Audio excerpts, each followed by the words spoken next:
嘛？咁咧啲雀咧，你又龍過龍咧，然後打交，文雀武雀兩種，而家冇埋啦呢啲，係嘛？因為咧，你上去所謂嘆茶咧，所以咧要求個點心咧，嗱而家呢隻點心呢兩個字咧就唔係點心，呢兩個而家咧係塞住個胃。以前咧點解叫點心咧？佢唔食得多喎，一盅兩件啊，唔係三件。少點下個心，即係輕輕力喺個胃嗰度咧，喐少少就為之點啦。乜咁得意喎？而家你上茶樓食兩件，傻啦你！而家一定要食得飽，凡事要去到盡。以前咧，你一盅兩件，唔係四件，唔係六件，因為兩件咧係七分飽，呢個好合乎健康嘅原則。因為咧，你廣東菜嚟講咧，一般係清淡，啲湯水啊、白切雞啊呢啲咧清蒸升班啊。其實咧，午餐同埋晚餐係清淡。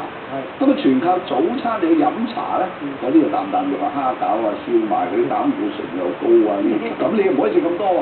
所以一定要一盅兩件留個餘地。所以廣東人嘅飲食嗰個生活其實好健康。佢有 balance，大家佢會有調節，所以朝頭早飲茶咁解。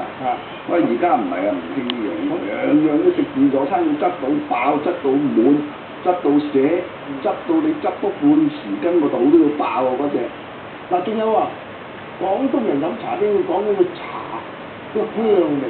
飲茶先啊，點心係其次。冇錯，茶係主，點心咧就我係送嘅啫，係客嚟嘅，係賓嚟嘅。呢個主同賓咧分得好清楚。嗱呢杯茶咧，正話咁嘅話，啊真係呢啖茶係第二度飲唔翻。點解咧？因為佢係專登咧，你睇到咧係賣好多名茶。呢名茶咧，佢飲落口咧係真係有陣甘味、香味。佢係品茶，呢個品字咧好重要啊！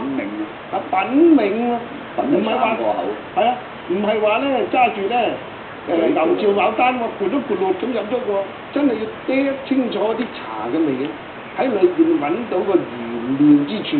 哇！呢種咁樣咧嘅生活咧，就增加你咧嗰個成個人嘅心態嘅優雅。而家冇㗎啦，勾㗎啦。有啊！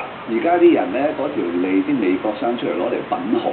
係攞嚟分法國紅酒嚟到學人哋喺嗰度扮癲扮時髦。你又唔係法國佬點識品啊？咁啊唔知啊，你問下佢哋先知啊。你做品茶就俾人覺得老餅。